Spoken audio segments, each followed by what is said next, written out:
When For ParseHub, the first and most important thing I would tell you to use is to look at the tutorials. Go through all of the interactive tutorials to get a basic overview for how the system works, and then if you have any other problems, then go through the written tutorials, go through the documentation, and lastly, if you really can't figure out some things out, then don't hesitate to just email ParseHub. They are there. They are nice, and they help answer questions. I had issues with my project here, but I emailed them. It took a while because emails are slow, but they helped out. It works now. Everything is good. Anyway, I will give a brief overview about how to use ParseHub. It's not going to be as good as the tutorials, just because they are really good, but it should just explain what I do. Anyway, first off, this is the website. It just gives you a little preview for what the project is gonna do. This is the live preview thing. It shows what ParseHub. It shows you the data that ParseHub is collecting. Within during a test run or something. Uh,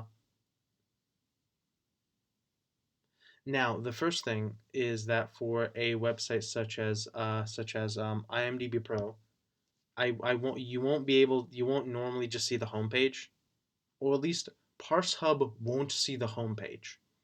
The way it works is that um, within ParseHub, the program, you can log in and do whatever, and then set up your project and all that.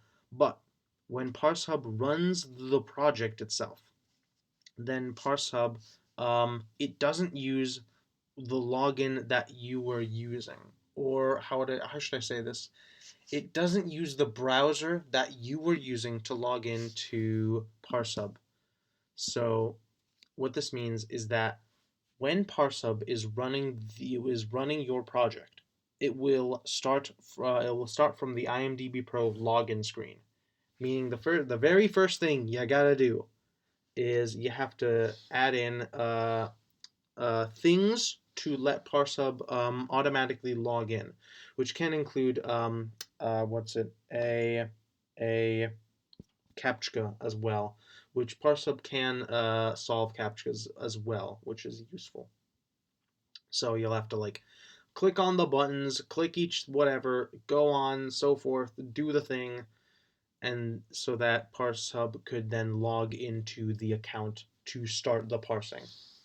Another thing for CAPTCHAs, if they are consistent, so if they always appear, well then you could just have it work. Then you could have the CAPTCHA solution system work in the same way as everything else, where you just select something and then you tell it to click something to do whatever, and then to solve CAPTCHAs the way that ParseHub solves CAPTCHAs.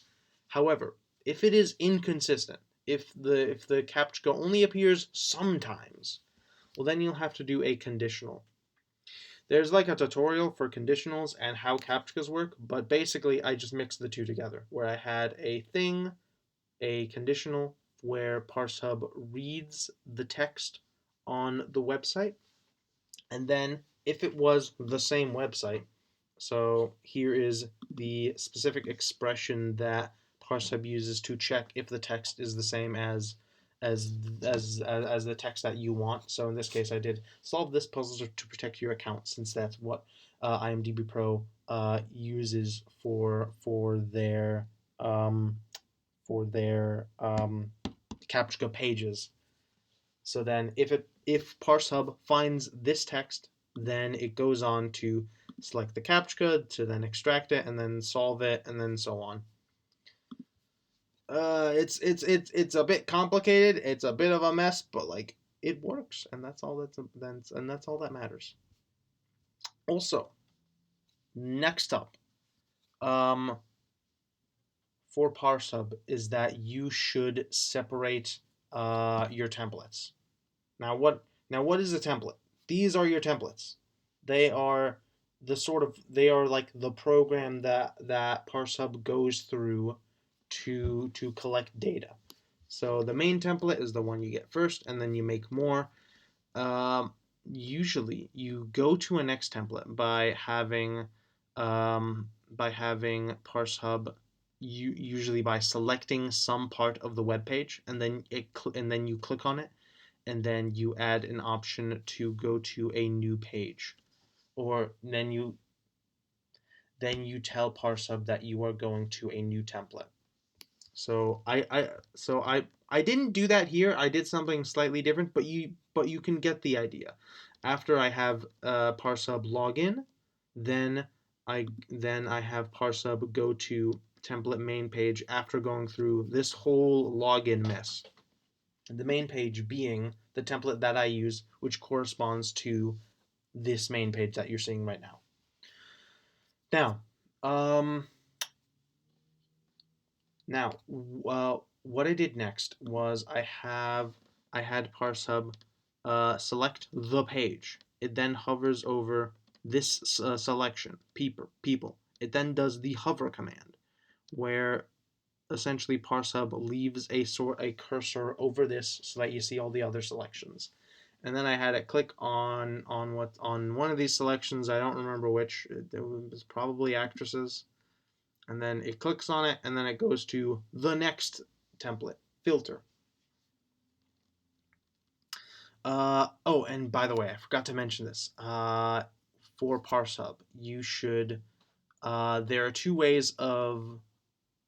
There's this little switch called Browse. When it's in green, then it's in Browse mode. This essentially just lets you go through the web page as normal. You could just click things, go to whatever, do normal stuff. Turn it off, and then you are in select mode. Here is where you select things for ParseHub to use. So, for example,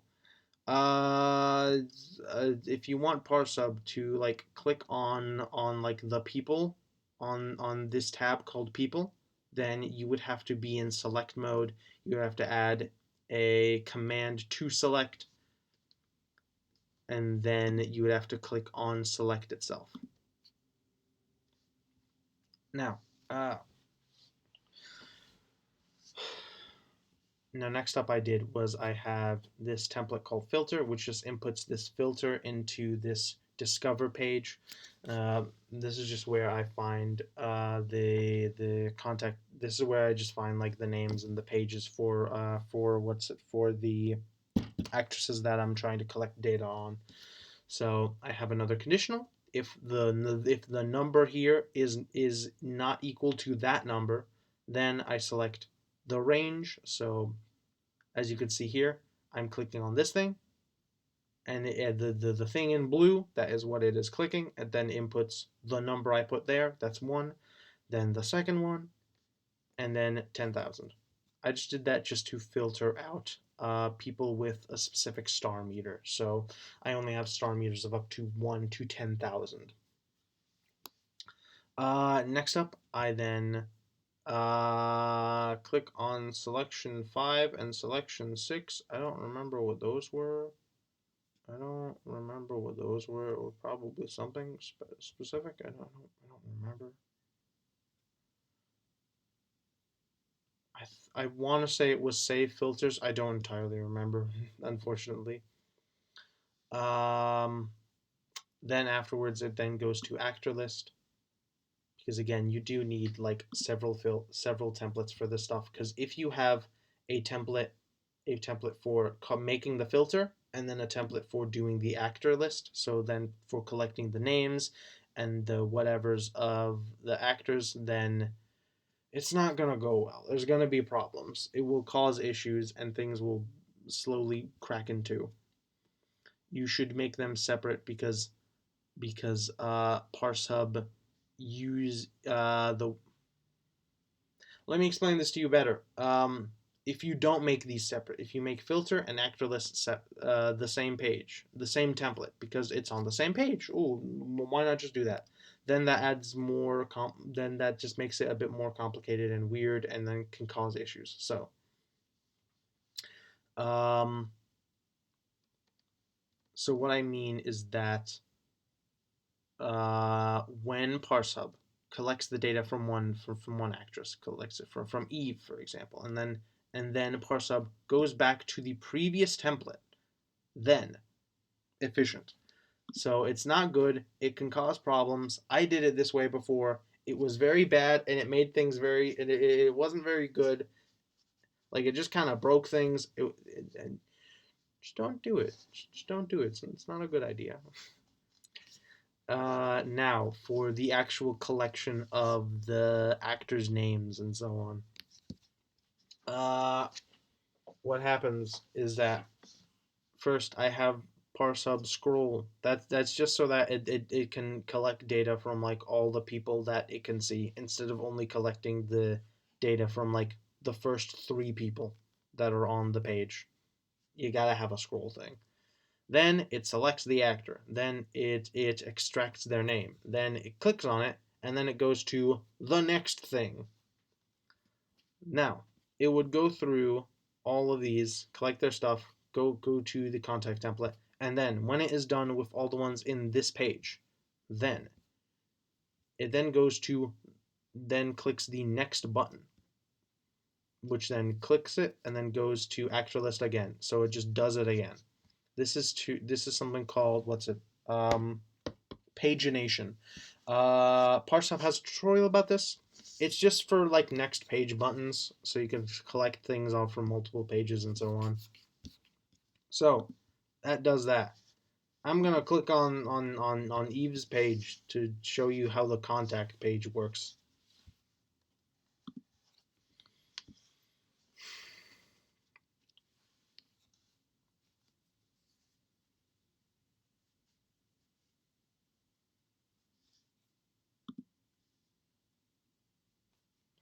Okay, so the way that the contact page works is that uh, okay, first I have this little mess where uh, okay, so for IMDb Pro specifically, the program was the IMDb Pro is kind of weird in that when I was using Parsub to collect data, once it would click onto the page for a person on IMDb Pro, occasionally it would be kind of weird, and it would give me what's it a second captcha, and so as a result, I had to add like this whole block to solve that new captcha that would appear. It was a mess. I don't know why Parsub did. I don't know why IMDb Pro does this. I don't know, but I had to do it. It was annoying. Now, first up, I extracted the URL. That is just like the URL for the page for the IMDb Pro page of Eve here. Then I extract the star meter. That's just useful, just like to sort between people and to see who's like more important, more cool, or whatever.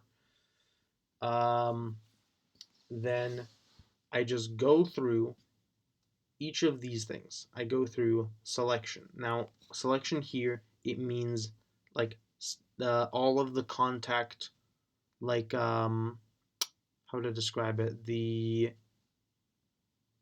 little the headers, I would say.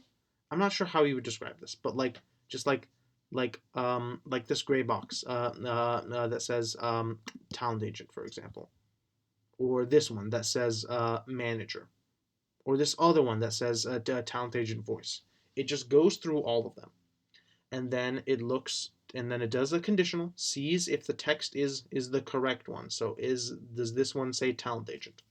Then, if it does, it then uses relative select, which um, which looks at this thing and then looks at information from the page related to this. So it looks at actually no, it looks at the word representatives, and then from that it then does a relative select to the name of the person. It extracts the representative's name, their URL, and then their email, because that's like the main information that I want. and then I then repeat this several times, like 2 more times for talent agent. So I just do the same thing, extract their name, their URL, well, like the URL to the page, and then their email if they have it. But in this case, they don't have it, so I don't extract it. Yippee. Then I do the same thing for other stuff. I extract the manager's name. You could see that here.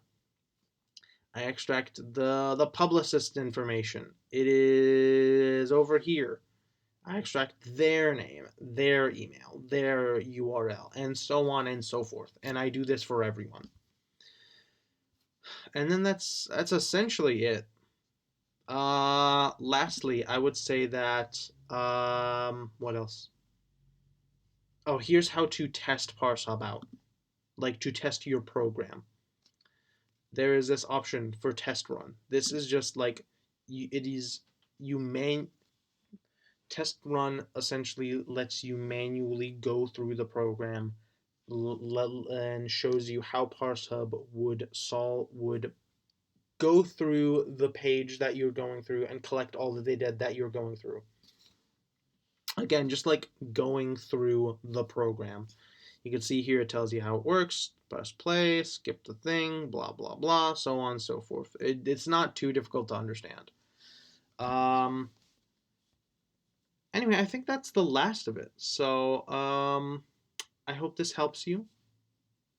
If it does, remember to email ParseHub if you're having trouble. Check the tutorials. That should be it. Bye.